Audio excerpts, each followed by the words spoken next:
ഞങ്ങൾക്ക് പോണ്ടെന്ന് പറയണ്ടല്ലോ, പോണ്ടെന്ന് പറയുന്നില്ലേ ഈ പോലീസുകാർ തടഞ്ഞില്ലേ? ആ തടഞ്ഞ് ഞങ്ങൾക്ക് അവിടെ പോയി താമസിക്കാന്നാണ് പറഞ്ഞിട്ടാണ് മുഖ്യമന്ത്രി പത്രസമ്മേളനത്തിൽ പറഞ്ഞത്. കുറച്ച് ആൾക്കാർക്ക് വാശുവോട്ട് ആളുകൾക്ക് കുറ്റിയടിച്ചതിന്റെ ഇപ്പുറത്ത് പോയി നിക്കാന്ന് പറഞ്ഞാ ഞങ്ങൾ പോയി നിക്കാണ്. നമുക്ക് വാടക കൊടുക്കാൻ പൈസ ഇല്ല, ഞങ്ങളവിടെ പോയി നിക്കാണ്.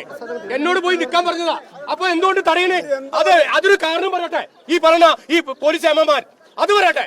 എന്നോട് പോയി നിക്കാൻ പറഞ്ഞതാ. എന്റെ പേര് സഹോദരനാ. നമ്മളെ തറവാട് പോയി, വീട് പോയി, സ്ഥലം പോയി, അമ്മ പോയി, ഏട്ടൻ പോയി, മക്കൾ പോയി, എല്ലാരും പോയ ആളുകളാ. നമുക്ക് തടഞ്ഞാലൊന്നും കുഴപ്പമൊന്നുമില്ല. അവർക്ക് വേണ്ടി ബലി കൊടുക്കാൻ ഞാൻ തയ്യാറാ.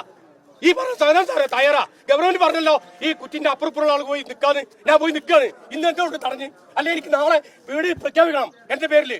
എന്നാൽ മാത്രമേ ഈ പോലീസ് അമ്മമാർക്ക് തടയാൻ പറ്റുള്ളൂ. എല്ലാം ക്ഷമ ഒക്കെ ഒരു പരിധി ഉണ്ട്. ആ പരിധി വിട്ടാൽ പലതും ചെയ്യും. അവർക്ക് വേണ്ടി ബലി കൊടുക്കാൻ ഞാൻ തയ്യാറാ. അടുത്ത ഞങ്ങളെ മേലെ ഉരുള